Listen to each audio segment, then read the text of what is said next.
Mail Rundown, or has someone referred to it, their best podcast listen of the week. Appreciate all you for joining us on the Red Mail Rundown this week. This is episode 58. 58 of these bad boys. I am your host, John Easthope, and alongside me, as always, from FlamesNation.ca, Robert Munich. How are we doing, Robert? How was Christmas? Christmas was good. Christmas was short.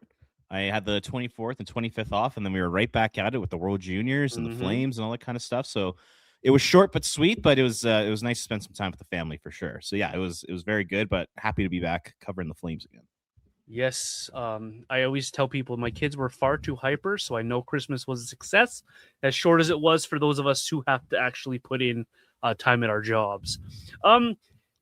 Interesting that the Flames spent Christmas with bookending Christmas with a trip to Edmonton and then welcoming in the Oilers to extremely different hockey games, and then a fun-filled affair, some called it, last night at the Dome versus the Boston Bruins. What have you made of the Flames around the Christmas break here, Robert? And three very, very different hockey games. Like, was it Ray Charles and Helen Keller who said that game was fun last night? Yeah, very low event, eh? Oh my God, that was one of the most boring hockey games I've watched all season. But yeah, you're right. The three completely different games. You know, the Flames get their ass kicked in Edmonton. It was a pathetic performance. And you know, like this season, I found myself not getting very emotional over this team because I'm in that kind of mode where, you know, a little bit of apathy is kicked in for me, just because you know they're not good enough to make the playoffs. It feels like they're not bad enough to bottom out, and that just puts them in such in a terrible position from a fan perspective. So the season I have been getting emotional, but like that game in Edmonton pissed me off. I was pissed with that effort. I thought it was just embarrassing. You're going to Edmonton, your arch rival. You expect the Flames to go in there and work their ass off and battle. And if they lose to McDavid and Draisaitl, that's fine. Lots of other teams have lost to McDavid and Draisaitl, but at least put up a fight. And they were brutal in that game. But give them credit. They turned things around on Saturday at the Saddle Dome. That was probably one of the more fun games of the year that I've seen. It was like a playoff atmosphere. Yeah, the Dome was rocking. Oh yeah, and the physicality was great. The skill was great. Like really fun game. And then you had the snooze fest against the Bruins there. So yeah, three completely John Beach revenge game. Oh, and boy did he come out with a vengeance. He was terrible in that game. They got to put Justin Kirkland back in the lineup. If I'm Ryan Huska, I don't know if I'm playing Beecher again for a while. That guy, he is not doing it for me. It's funny because Megan Mickelson on the radio post game show on Monday night, she's like, I got to keep my final thoughts quick, and her final thoughts were good hockey game. I'm playing Justin Kirkland. That's all she said. I agree. I was that. like, wow, that's short, sweet, and to the point, and really well said. So it was three really different hockey games. Like you talk about the game in Edmonton, and you're like, sometimes you just tip your hat to McDavid and Draisaitl, and that night you wanted to, but at the same time, the Flames were so bad that night that you can't even tip your hat to how good those other guys were, because the Flames just gifted them, you know, those goals there. It could have been 9, maybe 10-1 if it wasn't for the brilliance of Dustin Wolf. And then Saturday, it's complete turnaround from the Flames, and the team put in a big effort, and Ball was more physical than I've seen Ball in a long time, and you know, throws McDavid into the boards, which was really good to see. And you have really engaged Flames.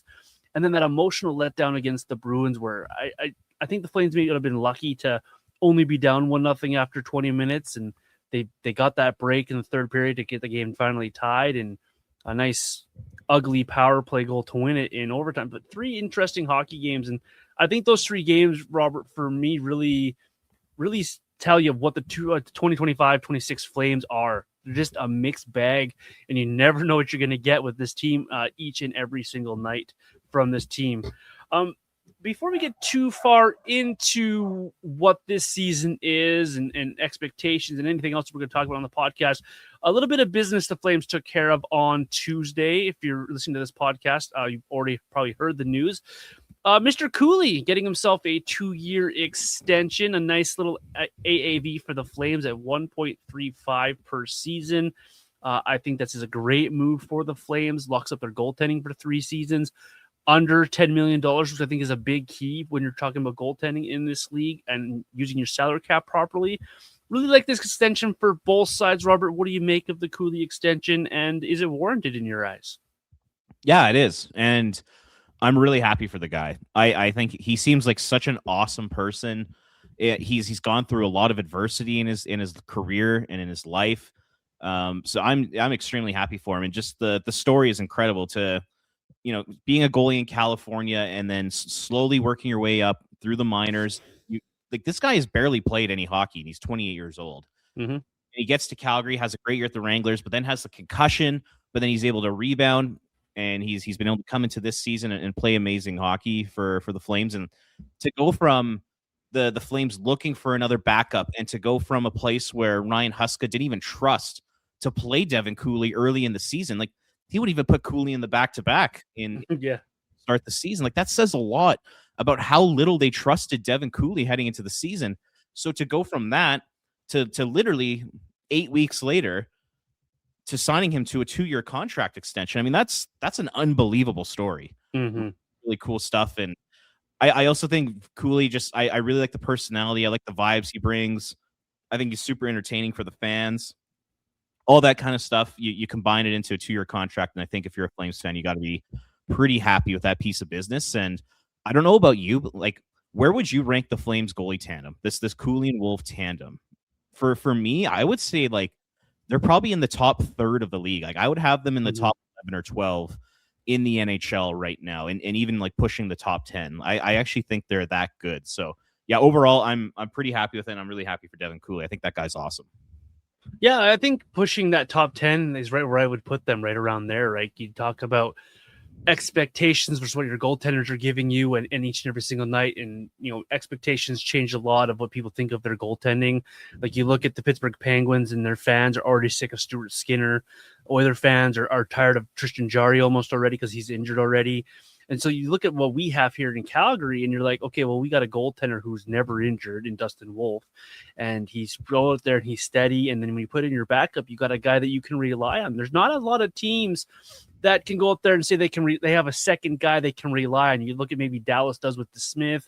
The Colorado enjoys both of the Woods that are down there playing for them. Like, you have a few of those teams around the league, but if you boil it down to starter versus backup and the role versus the expectations of what your organization has, I think the Flames definitely do have a top 10 net minding duo, and these guys get along.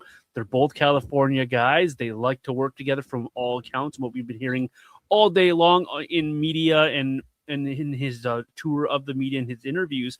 He's excited to be a Flame, and you can't ask for more than that from your two goaltenders who both signed here, that both want to be here, and both fight against that narrative we heard a few years ago of American players don't want to be in Calgary, because now we got two American goaltenders, Californian at that, playing for the Flames and doing a really stand-up job for the Flames with the opportunity put in front of them. So nothing but positive things to say about the Flames goaltending, and people are going to fight back on, well, this team isn't very good, very high in the standings, or 28th in the league. That doesn't matter to me right now. What are the expectations of your team versus what the goalies are giving you? And I think the Flames are getting a lot out of their two netminders. Hopefully we see Devin Cooley in net sooner than later as well, to see if he can reward the Flames for that contract extension. Where do you want to go here, Robert? Start up the podcast. A few topics you threw at me in our little discussion pre-show. Where do you want to start here on this show today? Let's get a little cheesy. Let's get a little cheese ball section going on. I love this. Full cheese because it's New Year's. It's New Year's Eve today when you'll be listening to the podcast. I was thinking, like, for you, John, when you think of the Calgary Flames in 2025, like, what comes to mind? Are there certain moments that stick out to you? Is there a theme, or is there like a feeling you get from 2025 in this Flames team? Like how do you look back on the year that was for this group? You asked that question. Are you talking about just this season, or do you want to go back to last season as well? No, let's just do like the 2025 calendar year. The calendar year. Infuriating. And I say that for a couple of different reasons. You look at last year, and you look at how they battled into the 2025, into those playoffs, and you were almost there, and you were just short, and you lost on the tiebreaker, and the few games that you needed to go your way, like the Anaheim game that always comes to people's minds, the 2 games in St. Louis. So it's infuriating. You're just a little bit short. You just came up short of the goal. Then you come into the beginning of the new season and your expectations are, hey, we did it last year. We are a playoff team. 1 point better, 1 point better, 1 point better. And they get off to the worst October in franchise history. You're infuriated. You think, fine, maybe this is the time to tear it down. This is the time that this team can steer into being a awful hockey team, and Gavin McKenna can come to the rescue, or Christian Verhoff can come to the rescue and help build this team back up. They start winning again. Okay, fine. Now we're not in the bottom 3 anymore. Now we're trying to fight for the playoffs, and you're back and forth and back and forth. And every time you think you got to read on what the Flames have been in 2025, they go the other direction, or something falls off, or something happens to this team, just doesn't meet. So when you want them to win, they're not winning. They fall short. When they fall short, you want them to keep falling short. They start to win again. So for me, it's infuriating because you cannot read this team and what your expectations are of this team. The team tends to go the other direction or off to right field, wherever they may end up. So for me, the word I would use / theme I would use, Robert, for this team is infuriating. I don't disagree with that, and it's hard to come back at you with a bunch of positives, but I'm with you. It's infuriating. It's totally. It just okay. So in the grand scheme of things, when you zoom out and take a look at 2025, it was just a year of nothing. Yeah, I like that. You didn't make the playoffs. You didn't get that high pick. Then you come into October, and like you said, terrible start, but now they're getting their way back into the mushy middle. It's just nothing happened. From an on-ice perspective, yes, they pushed hard. Yes, they worked hard, and they put on some entertaining games and had some entertaining comebacks in the 2020 and 24-25 from January to April. And that's great. You have to commend the players and the coaches for doing something like that. But from a general manager standpoint or a fan standpoint, it's just like, well, what did we accomplish? I mean, there were some positives. Like you get Dustin Wolf signed, you get Coronado signed, Ball gets signed. There's some your future core pieces have been kind of locked up, which is great. At the draft, it feels like they hit another few home runs with Cole Reschny, Colin Potter, Theo Stocksilius, Ethan Wittenbach. There's some good players they selected in the draft. They haven't made critical mistakes when it comes to contracts. So, I mean, there are some positives to look at here, but when I take a look at 2025, once again, I nothing, like, there's like no emotion that comes to me. There's no like moments that stand out to me, and I think to myself, like, wow, like that defined 2025. I just keep going back to, it was just a lost year for the Calgary Flames. They didn't progress in terms of their future. They didn't regress. They just stayed the same.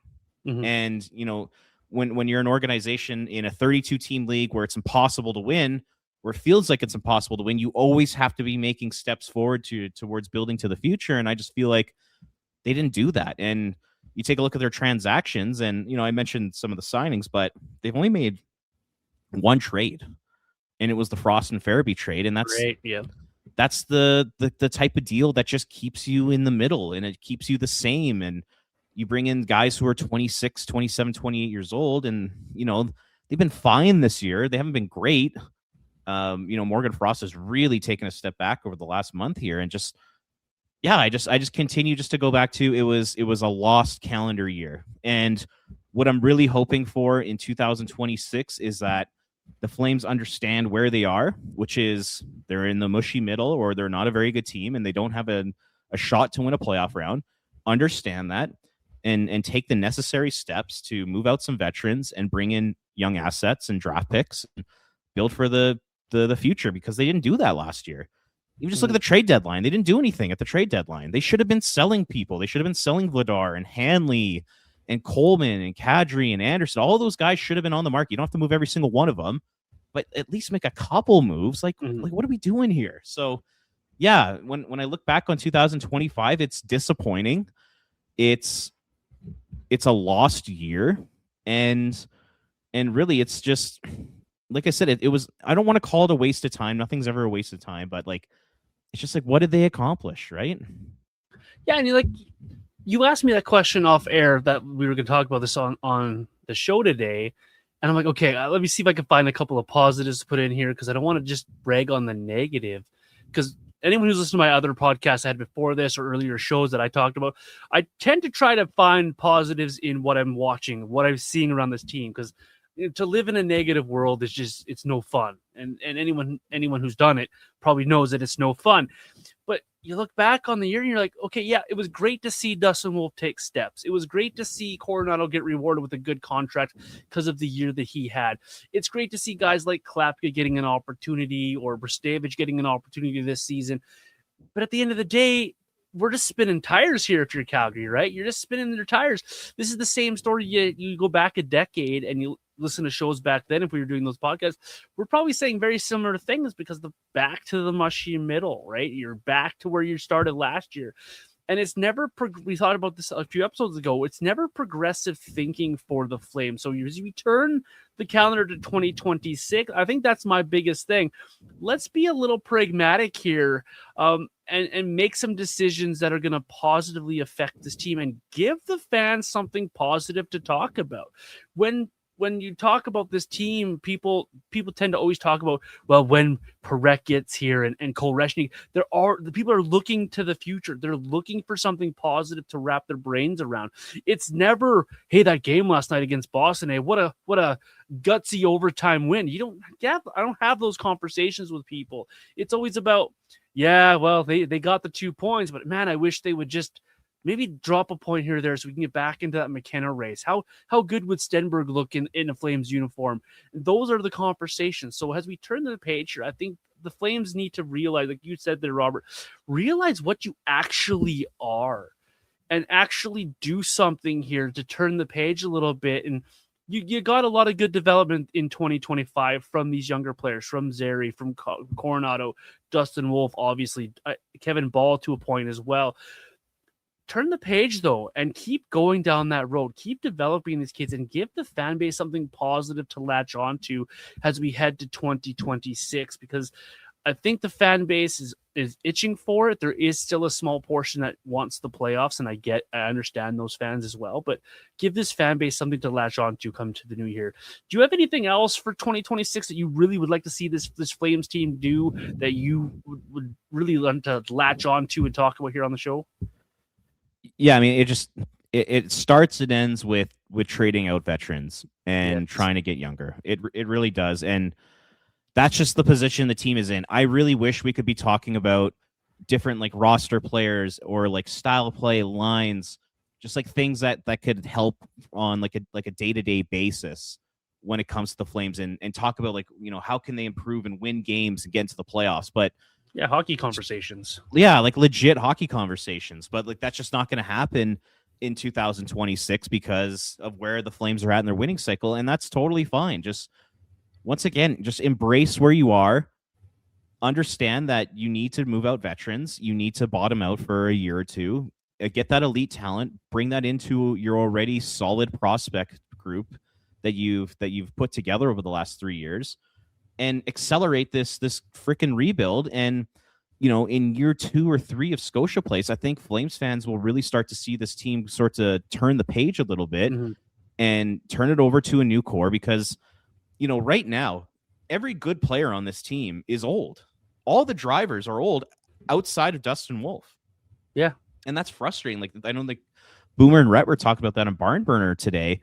And I couldn't agree more. Like, who are the best players on this team? It's Rasmus Andersson, and like I'm talking this season, it's Rasmus Andersson, Nazem Kadri, Michael Backlund, Blake Coleman. Those are like the 4 main pillars and drivers of your team from a skater perspective, and you need to turn that over. You can't just rely on 30-plus-year-olds to continue to put you in a place, you know, where you're winning hockey games. You want Parekh and Kuznetsov and Brstavich. And then, you know, eventually guys like Reschny, Coronado, Zary, Potter, Suniev, Gridden, you want those guys to be the ones that are pushing you to wins, not the 30-plus-year-olds. So, yeah, in 2026, I would love to see them move out all of Blake Coleman, Rasmus Andersson, Nazem Kadri, and then probably a couple more guys like Pahal, Hanley, Farabee. You know, if someone's willing to take on Sharon Govich, move out a guy like that, Beecher, like just start moving out vets and get those picks and prospects And then your fan base will be so excited about the future. And, you know, if you can get a top 3 pick in this draft and then maybe a top 3 pick next year, then all of a sudden you're into Scotia Place and fans are so jacked up about the future of this team. And it's going to be like a young, fast-paced, skilled, entertaining brand of hockey. That's what we're dying for in this city. So I really, really hope that ownership doesn't interfere. I'm not worried about Conroy. I think Conroy knows exactly what to do. He's a smart guy.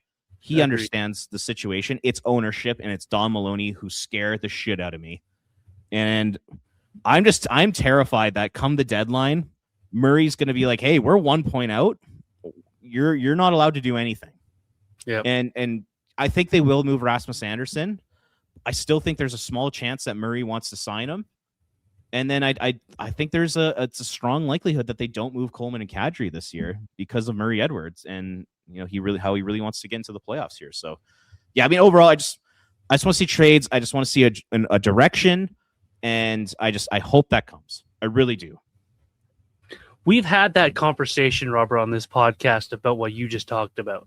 Yeah, about too many times. About the fear, and the fear is real because we see this team, and credit to the players. You can't tell the players to lose, and I never would want anyone to tell players to lose, but credit to the players. They've gone out there and they've battled and they've put themselves in a very strong position to be in the playoff chase. They're just as much out of the playoffs as they are from the bottom of the league. It's just how the points are worked this year. But to your point, that's a grand opportunity to capitalize on a market that's going to have a lot of teams not sure if they should sell or not. You could almost corner the market outside of what Vancouver might have to offer on everything. You would have the veteran winger. You would have, if they're willing to move on Kadri, you would have the star center. You have the star defenseman. You have pretty much everything that any other playoff team would want on your roster. Take advantage of that opportunity. So that's my big thing to really piggyback off your point. I think we're both saying the same thing here, is just realize the opportunity in front of you here as you flip the calendar over to 2026. You have an opportunity here to really set this franchise up to be successful long-term. Fans are smart enough that over the next, say it takes 3 years to quote-unquote retool, rebuild, whatever the heck you want to say there.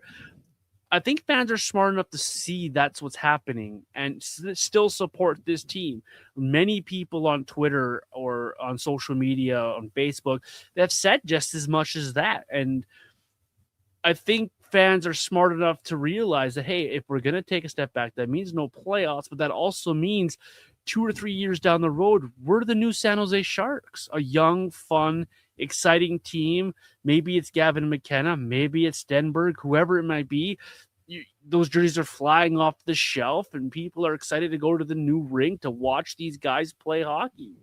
I think that's what fans want. I think that's what fans deserve, because they deserve to watch a young and up-and-coming team that could compete for years and years and years. And when I'm with you, though. I'm with you on the Craig Conroy point. I think he's smart enough to know that is probably the direction he should go. I just really hope that Don Maloney and Murray Edwards and anyone else to try to make decisions above Craig Conroy also come to the realization that this is actually what is best for the organization long term. And just let Craig Conroy do the work, because that fear is out there, Robert, that they're going to come to the deadline. They're going to be 1 or 2 points out or 1 or 2 points in. They're going to say, screw this, sign Rasmus Anderson. We're not trading Kadri. Oh, and by the way, we've made it a trade, and we've brought in, name your ex veteran defenseman that they always like to bring in, and sending Kuznetsov back to the minors or whatever that might be as a corresponding move.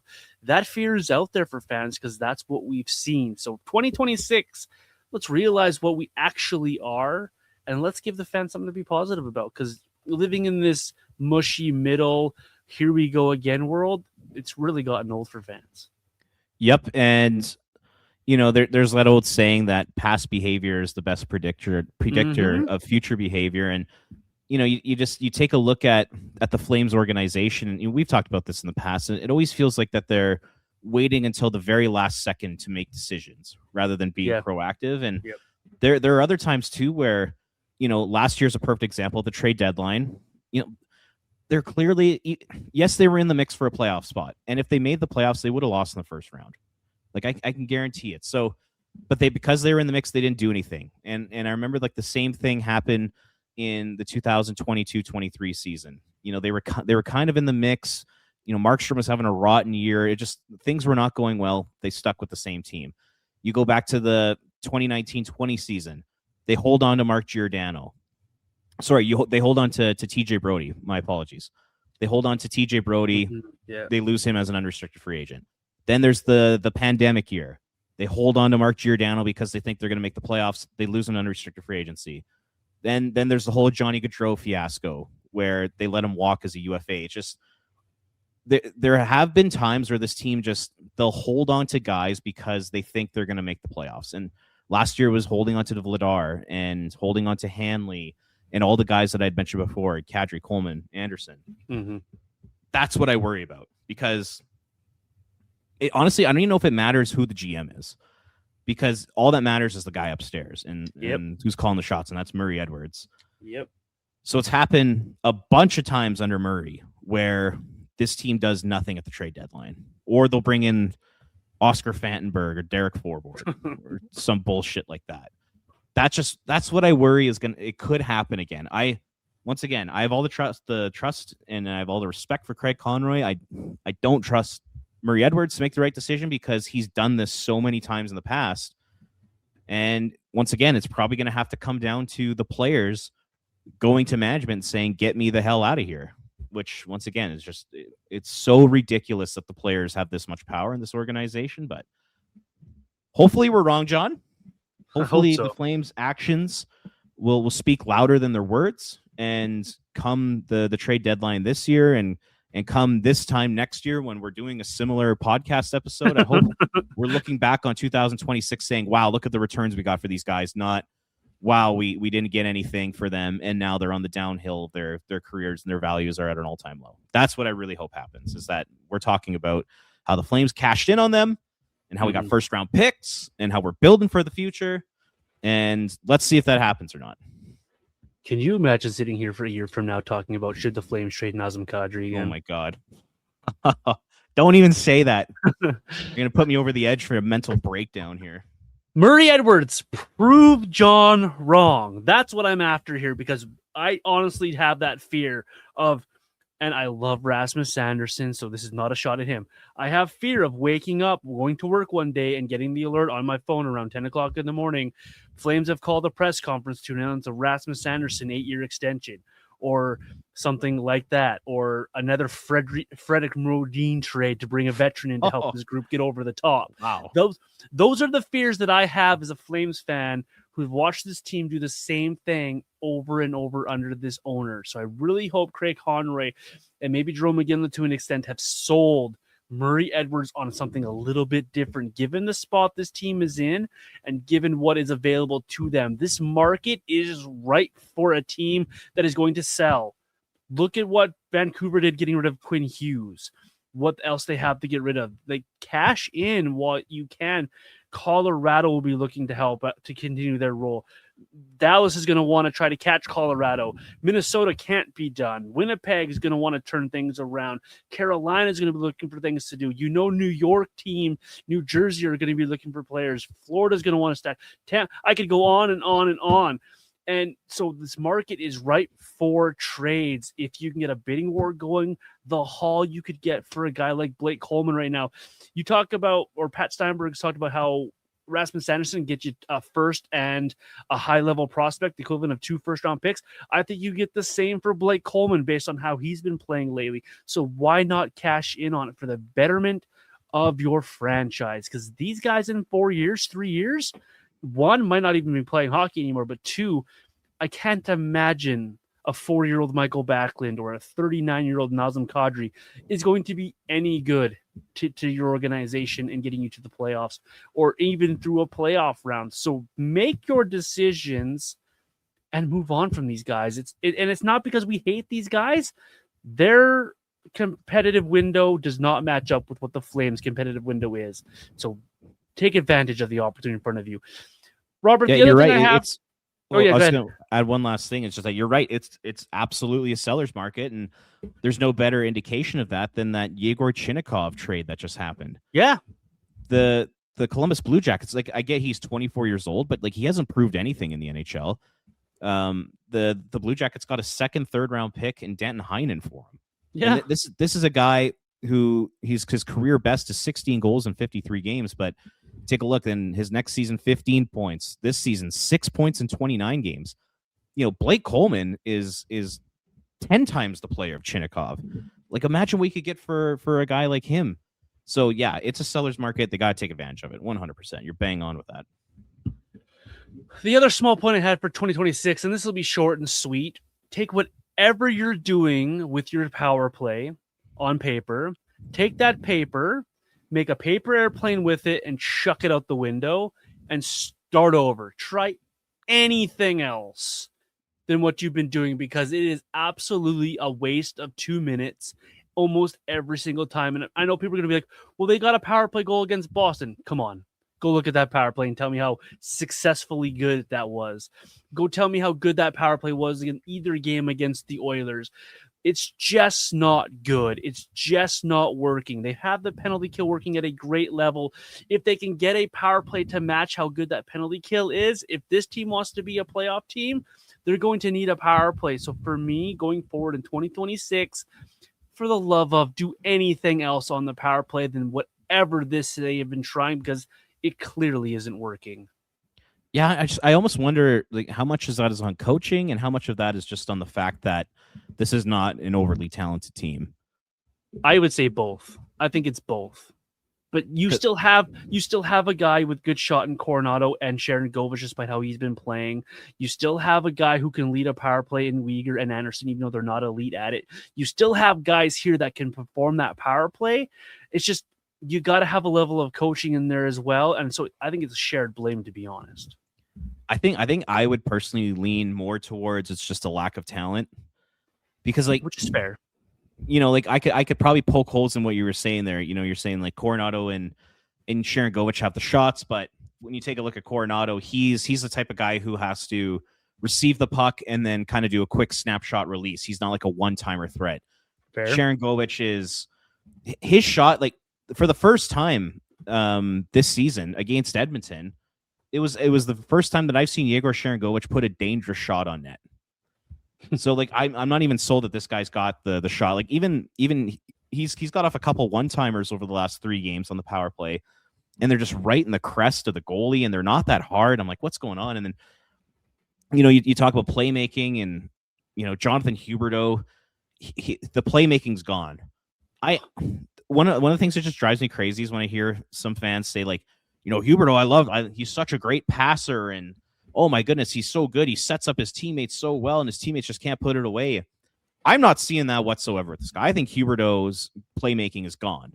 They must be watching 2022 Panthers. Yeah, 100%. Because I'm not seeing that whatsoever from him. Morgan Frost, he's got 6 assists in his last 25 games. He's incredibly talented and skilled, but it doesn't really result in great passing or great playmaking. And then, on the blue line, Anderson and Uyghur are both kind of below average guys. Like, I just look at this roster and I'm just think to myself, like, this is just a train wreck for a power play coach. Mm-hmm. Like, you could bring in the best power play coach in the NHL, and I still think that this group would be in the bottom 5 of the NHL. I just think they lack that much talent. Their calling card is their work ethic and their defensive structure and their commitment to things like blocking shots and playing physical and playing along the boards and winning battles. Like, that's what makes this team quote unquote competitive. It's certainly not the skill. So yeah, I'd be more in the camp of they're just lacking that talent. And if Zayne Parekh sticks with the team this year, maybe he can be a part in getting the power play turned around. We'll see what they do with him. But yeah, I just think it's just one of those things where they lack that skill. Like, they desperately lack that skill. Yeah, and which is a fair point. But then try something else. Try Adam Klapka in front of the net and go old school with bombs from the point and try to bang in rebounds like Thomas Holmstrom's there. Try something different, because this Huberdeau or Kadri in the bumper, it dies. It dies every time, and you kill off 2 minutes. And there are times you just need a power play goal and you're just not getting it. You're not even getting momentum from it. It just kills games. So that's just my thing. Is going forward in 2026, we got to fix the power play. Gavin McKenna would help. And just try something different here. Making a trade. Maybe in a trade you target a guy who's good at special teams. Maybe it's you sign a free agent because he can help quarterback a power play better. Something is better than what they're currently doing is just all I hope for in 2026. Yep, totally fair. Any other things you want to see in 2026, or do we want to get into the topic of are the Flames back in the mushy middle in 2025? I'm just thinking about Parekh. Okay, and let's I don't. this. Do you want to talk about this now, or do you want to save it? No, let's do it. Let's dive into Parekh. What do you got? I'm torn on what to do with him for like pretty much all of 2026. Do you have an answer off the top of your head for what you want to see the Flames do with Parekh here after the World Juniors? Yes, I do, because it's an unpopular opinion that I know people on Twitter are going to absolutely hate. I think the Flames need to send him to the OHL for the simple fact of he needs to play. And he needs to play lots of minutes and he needs to play lots of games, and they can control kind of where he plays, find him an OHL playoff bound team that can help compete with him, because the other side of that is Hunter Brzustevich at the NHL level looks a hell of a lot better and more comfortable than Parekh ever did. And the way that he's playing, it's hard to justify putting Parekh in over Brzustevich. So I think for the rest of this current season, you go, let's put him back into the OHL. Let him play the games, because he needs, sitting in the press box does this guy no good. And so he's not going to get into the NHL lineup. Give him to the OHL. Let him play games and then revisit next season, because he'll be eligible for the AHL next year. Revisit in training camp where to put this guy. What has his offseason been? How much growth has he shown? And those kind of questions when it comes to training camp in 2026 in the fall. So that's where I have it, because I need this kid to play. I like what he wants, and I know he's outgrown the OHL, but I don't think he's ready for the NHL, unfortunately, either. Yeah, and like you said, as long as Rasmus Andersson's on this team, where does he fit in the lineup? 100%. Because like you said, Brzustevich has proved to be an everyday NHLer, in my opinion, and I don't think he should go back down except during the Olympic break. Mm-hmm. I think he should be with the NHL team for the rest of the season. And if they're going to hold on to Andersson till the week of the trade deadline post-Olympics, then, yeah, where are you going to play him? There is that Olympic break. What's Zayne going to do during the Olympic break? Yep. He's going to go another month without playing hockey. And even if a conditioning stint in the AHL, that's only going to give you at most probably 5 games because of the restrictions. 2 weeks for 5 games, right? So like that does him very, very little, in my opinion. Yeah, I agree, and I'm leaning towards sending him back to junior, and for basically the reasons you stated. He's got to play games. He's also got to get stronger. Mm-hmm. And if he goes back to the OHL, he's not going to be going to school. He's not going to be taking classes. He could really dedicate himself to getting in the gym and building some muscle mass and getting stronger and getting ready for next year's training camp. I think that would go a long way in his development. And I just don't want him around Ryan Huska right now. And that might sound rude to Ryan, but I don't like the way the Flames coaching staff has treated him since being in the NHL. Just like, you're in the lineup, you're out of the lineup. You're in the lineup, you're out of the lineup. You're playing 9 minutes, you're playing 15 minutes. You're on the first power play, you're not on the first power play. They're totally just messing with him. And I don't think it's intentional, but it's just the way it's gone down. And I don't like that. I think if Zayne's going to be in the NHL, he has to play every night. He has to have a defined role, and they can't deviate from it. And that's all they've been doing since he's been in the NHL. So I'm kind of with you. Like, maybe like he comes back and then he sits for the 5 games and then he does the AHL conditioning stint and then goes back to junior. Mm-hmm. That I think makes sense. And then like I said, that would allow him just to kind of get stronger, get his confidence back. And then for next year, depending on what the right side of the D looks like, I wouldn't have any problem with him starting in the AHL. Like, I'm way more okay with the Flames being patient with him than a lot of fans are. Like I posted a poll on Twitter today asking the Flames fans, what would you do with Zayne Parekh when the World Jrs are over?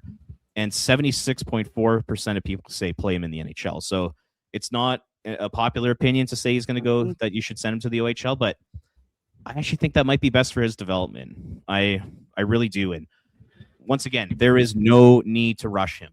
Zero need to rush this guy. He's 19 years old. Mm-hmm. Let him play as much as possible, whether it's in the OHL or starting next year. If it's in the AHL, play him on the top pair, play him on the first power play unit. Just give him as many reps as possible and take your time with him. There's no need to have him in the NHL and ruin his confidence. And Ryan Huska, put him all over the lineup and healthy scratch him, and he takes more hits and he loses confidence. Like Parekh said as much to Mark Masters, like he lost a lot of confidence this season, and I think that's kind of troubling. So yeah, I'm with you, John. I'll take it one step further. I have a spot for him in the OHL. There is a coach who a lot of people will know, who is an NHL level defenseman. He has a team currently sitting second in the Eastern Conference of the OHL. Jay McKee coaches the Brantford Bulldogs. Big, heavy defenseman who knows what it takes to get to this level. A guy who could take Parekh under his wing. A coach like that who would use Parekh in all situations. A coach like that who could help push this kid along in Jay McKee, a guy who's done a lot of work with Hockey Canada as well. So he knows Parekh from his time in the OHL. So a team like that, playoff bound, high in the standings, very good head coach.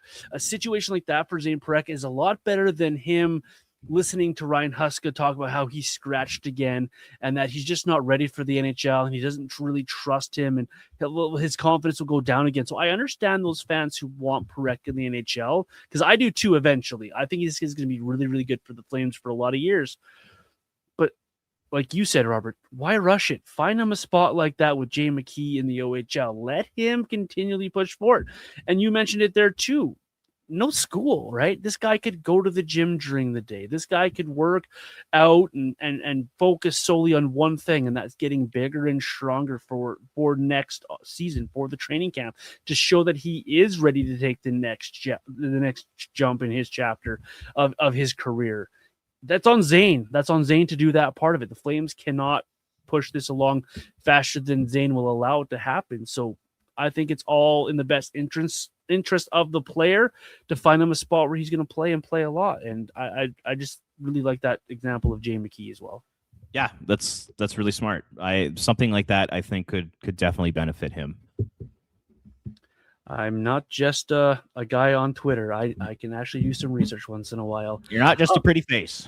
Well, I'm not even that, I don't think. But well, that's another tale for another time here. What have you made of Zayne at the World Junior Hockey Championships, Robert? Because I'll be completely honest, I want more. Yeah, I mean, me personally, you got to take in consideration the competition he's playing against. I know the Chucks are a good team, but Latvia and Denmark. But at the same token, I do believe Zayne Parekh has been Canada's most dangerous player in this tournament. He's been just good. From an eye test perspective.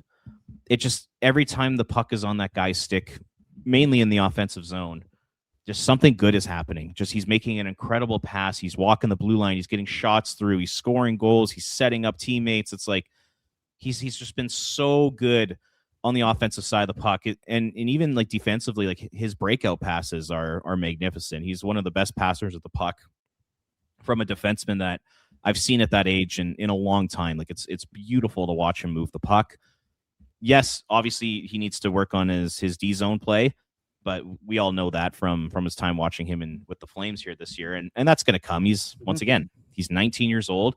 You can teach him the defensive side of the game. You can't teach what he does offensively. You really can't. So I've really enjoyed watching him. I think he's been really entertaining. I think he's, like I said, I think he's been dangerous with the puck, and I'm really looking forward to seeing what he can do against Finland on New Year's Eve, and then into the medal round when he's taking on better competition. I'm really excited to see what he can do. But you're saying you want to see more, so I guess what part of his game do you want to see more from?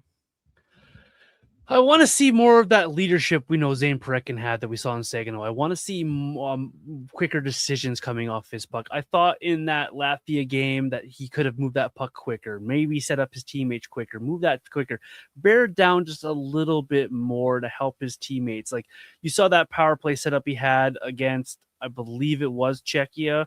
And it just kind of like lackadaisically put that puck over there, and luckily they scored on it because it was a great shot.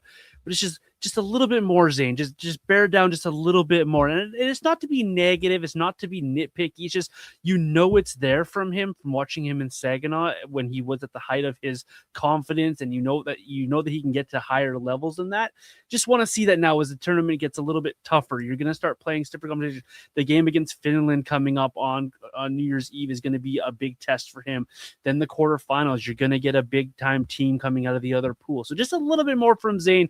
He's been good, but I know there's a little bit more from him to be had. And I'd like to see it as he gets that confidence going and as he keeps going, because you can see that he still has the wheels. He still has the pass. He can still do a lot of good things.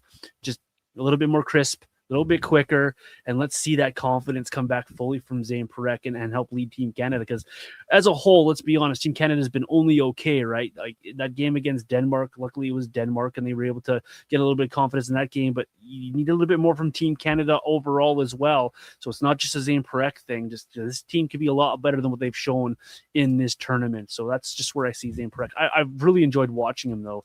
It's been really fun to see him have that confidence again, where you see why he was drafted, where he was drafted, and why NHL teams are excited about this player.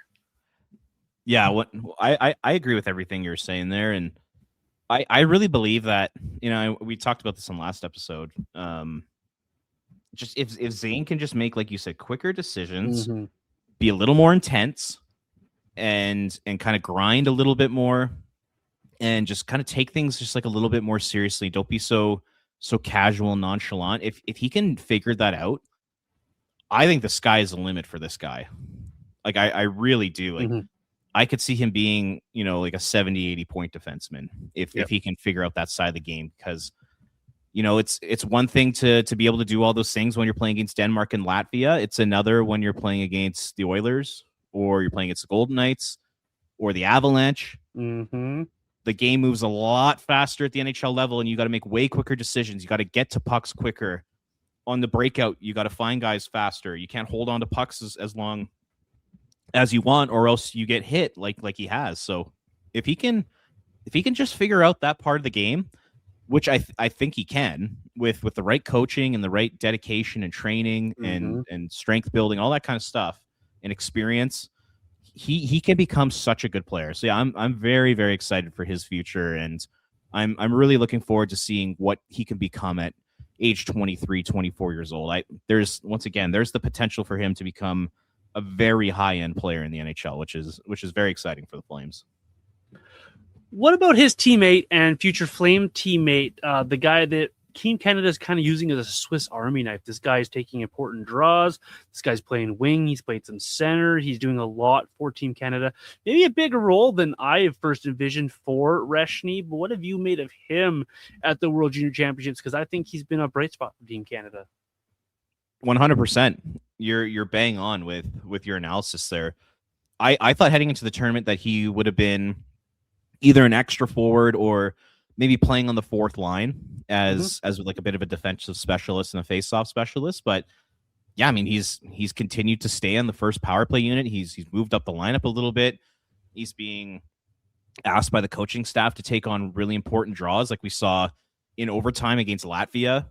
That's a prime example of Reschny winning a big draw and it leading to a goal. So yeah, and he scored the only goal in regulation against Latvia too, which was fantastic to see. So yeah, I think he's been really solid. I thought he struggled against the Czechs to open. I didn't think he had his best game, but I think he's gotten way better as the tournament has gone on here. I was really impressed with him, particularly against Latvia, and then I thought he was pretty good against Denmark as well. So yeah, I've been impressed with Reschny. He's looked really solid out there.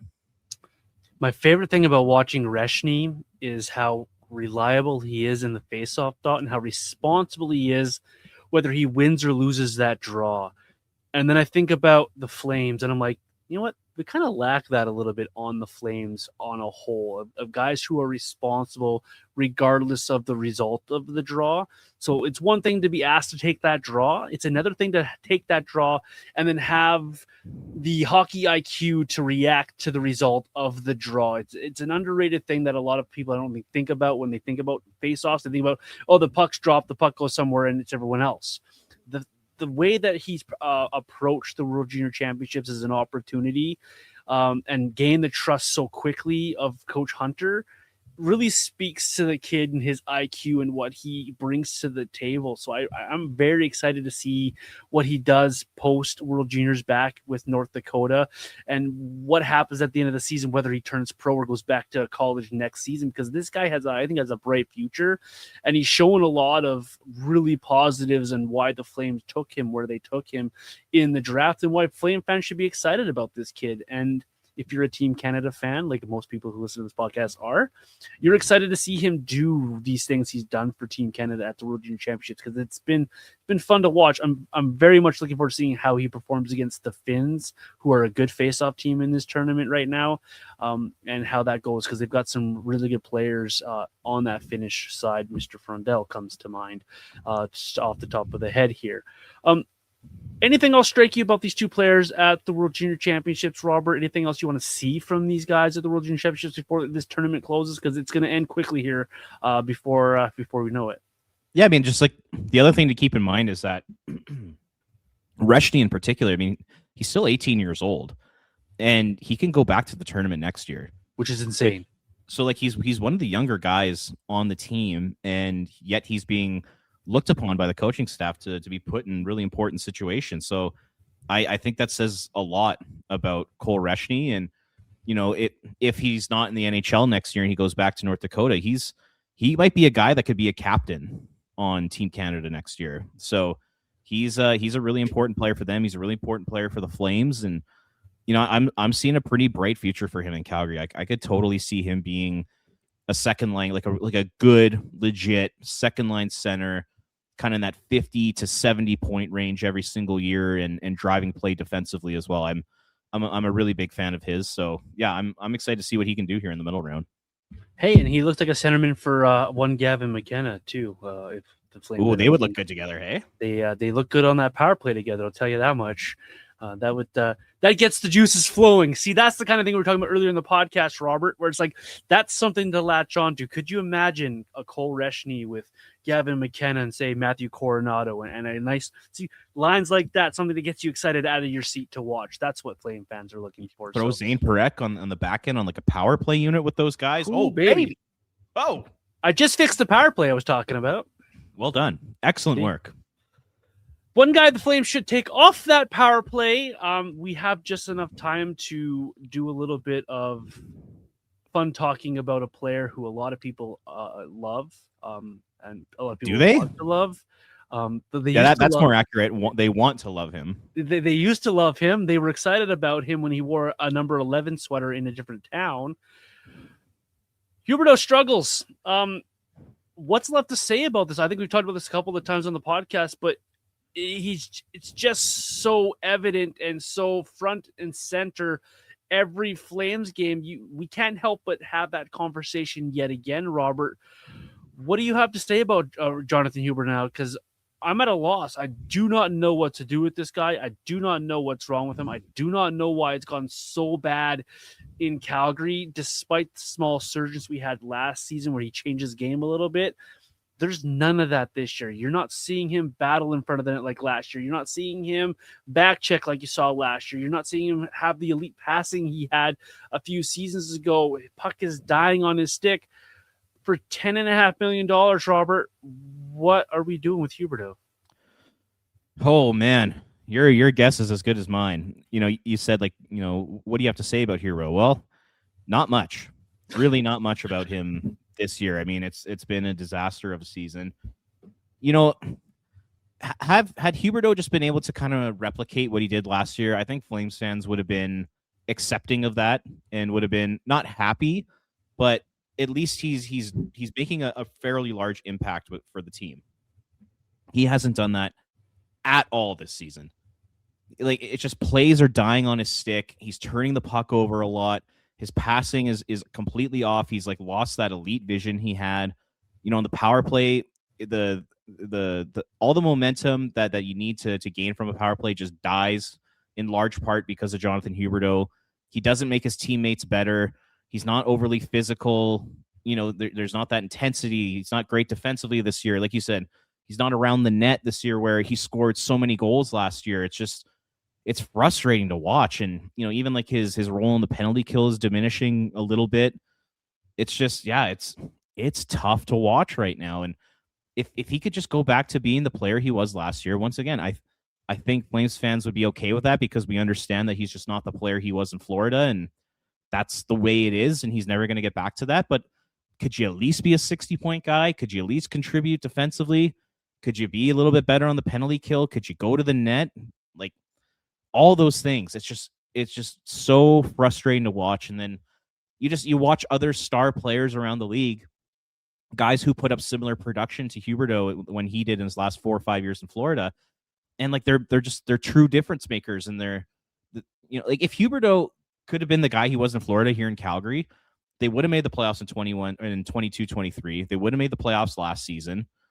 Like it would have been a game changer for this organization. And it's so frustrating to watch. Like it's even worse when you're in person.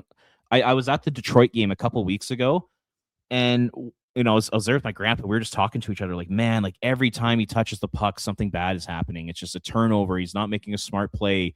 He's forcing it. He's not finding his teammates' tape. Like it's just, it's so frustrating. I think Flames fans are really starting to get pissed off with it. I'm seeing a lot more online.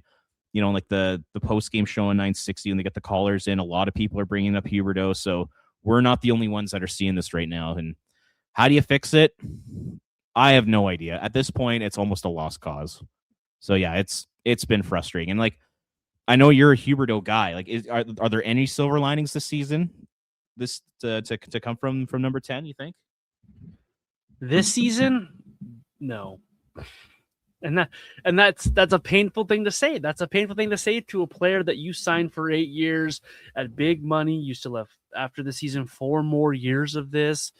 Like it's painful to say that about a player that you quite built up. Like I've mentioned it before. I go back to my tweets when the Flames acquired Huberdeau. I couldn't have been more excited about the return for Matthew Tkachuk because you made the best of a bad situation. And 3 years later, 3.5 years later, you can't defend the guy. Like I don't like calling players the L word, lazy, but it looked lazy. It looks lazy at times from him. The feet don't move. The hands don't move. It's like he took off his glasses because he can't see anymore. It just, I try so hard to find a positive in his game. He's got 5 power play points on the season in 30 some odd games here. Like it's just 2 power play goal. Like it's just not there. He's not shooting the puck anymore. Like even if he was going to the net, the dirty areas and not getting rewarded, you could still see the work ethic, but you're just not seeing it. And so to think that he could be even close to the guy he was in Florida, obviously is a pipe dream. The guy that we saw get close to having 60 points, that's a pipe dream. The guy's got 19 points. You're paying $10.5 million for 19 points. That's not inspiring. Like you look at 19 points, you think, oh, that's an okay third line score. 19 points in 31 games. Okay, that's good.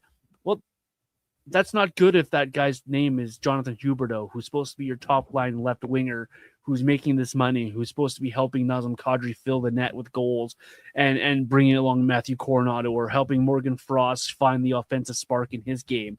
He's actively hurting the Flames at this point. And I think for $10.5 million, if this guy was making $1.5 million, he would get the Connor Zary treatment or the Sharon Govish treatment. He would be in the press box.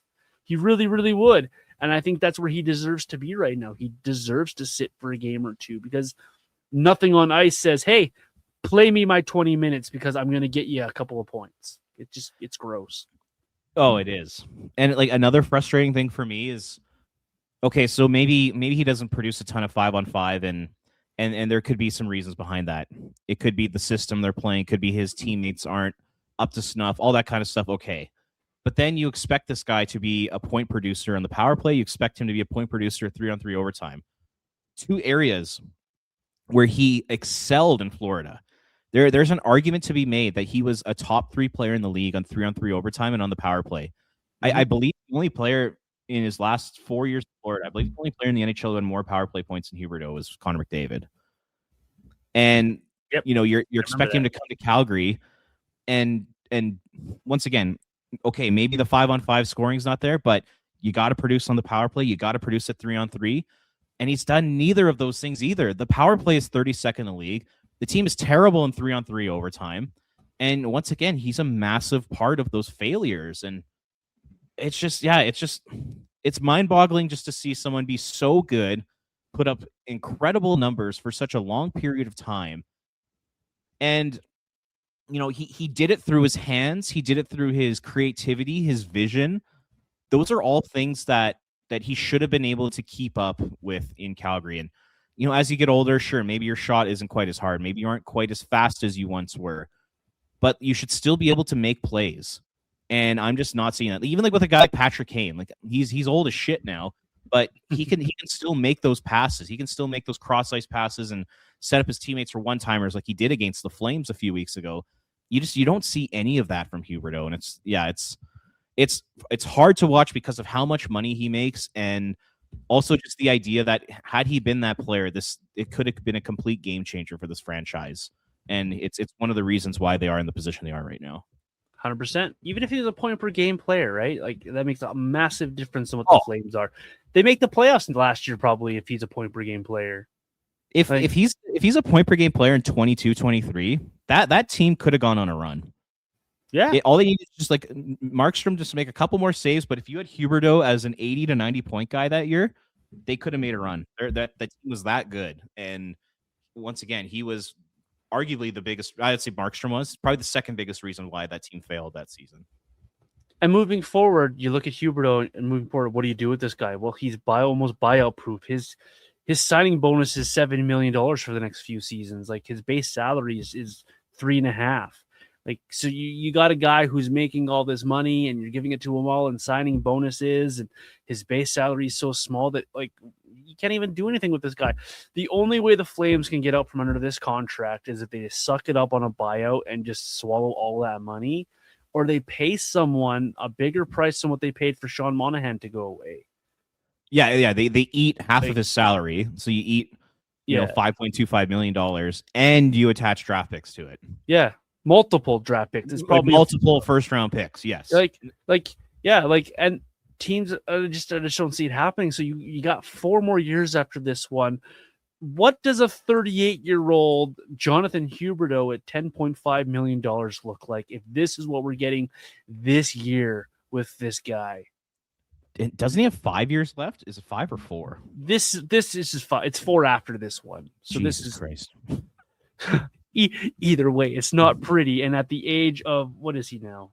I don't even know how old he is right now. I think he's 32. Closing in on 30. Oh, Jesus. 32. Oh, my God. That's worse than I thought. According to Puckpedia, he's 32. So you add 4 years to 32. That's 36. With my what does that look like if this is what we're getting at 32? Yeah, his contract expires in 2031. He'll be 38 years old when his deal expires. Good God. Hey, can we end on a positive note? We have to end on a positive note because that's all I have on Huberdeau. So whatever you've got, Robert, hit me because that was depressing. So like I put out like my weekly Flames notebook at flamesnation.ca. If you haven't read it, go take a look. I kind of dive into Zayne Parekh and the idea of the mushy middle and all that kind of stuff. It was a fun article to write. But when I was doing like some research for it, I just discovered like I knew Michael Backlund over the last, let's say, month, 25 games, has been one of the best players on the Flames. Like, I think there's no denying that. I didn't really realize like how good he's been. So like in his last 25 games, Backlund scored 7 goals, 11 assists, which is good for 18 points. That 18 points in 25 games, that's like 60-point pace over 82. So he's producing like crazy. And he's a plus 18 which is 11th best in the NHL. And I believe he's the only non-Avalanche or Wild in that time to be in the top 11 of the NHL in plus minus. And then the Flames at 5-on-5, they've outscored their opposition 17-9 with Backlund on the ice during that time. And he's doing that with starting in the defensive zone every shift. He's doing that playing against the opposition's top lines. Like, this guy has been a beast. He's legitimately, him and Blake Coleman are the driving forces of the Flames offense right now and of this Flames team. Like, especially when you take a look at the penalty kill as well. Like, this guy has been incredible. He's really good. 36 years old, and last year he played well in the first half of the season, but then I think he was dealing with 4 or 5 injuries at the same time. Like, it was ridiculous. And I think that's why his play stepped back. But now that he's healthy again, like, he is playing some of the best hockey of his life. So yeah, I just wanted to just quickly give a shout out to Michael Backlund. You take a look at the 5-on-5 numbers, and basically every line has been outscored at 5-on-5 in the last 25 games, except the Backlund line. Like Frost and Huberdeau, I think, have been outscored 17-10. Like, they've been getting kind of caved in. The Kadri line's been getting outscored, but the Backlund line 17-9 at 5-on-5. Like, it's just very impressive. So I just wanted to end on a little bit of positivity and give that guy a shout out. He's been awesome. Yeah, I'm going to add to that. A healthy Michael Backlund is a very good hockey player. He's a 2C in this league when he's healthy and playing at that level.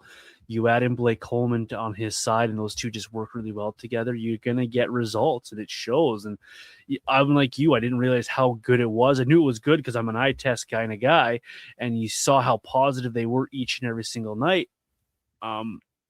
That's really good stuff. That's really good from the captain. That's why you sign Michael Backlund to these small 1-2 year deals and keep him on your roster if you're going to keep any of these veterans, because that's the kind of work ethic you want to have rub off on your Connor Zaries and so on and so forth. So good on Michael Backlund for being the leader and stud for the Flames the last few weeks here. Robert, what is coming up from you on flamesnation.ca? Where can the fans find you and your work? Yeah, like I just said, I had that weekly notebook article come out, so check that out. Lots of Zayne Parekh material in there, so be sure to give that a read. And then, yeah, just follow me on X. I've been covering the World Jrs a little bit, and then just continuing to cover the Flames. So follow me at Ring of Fire CGY on X.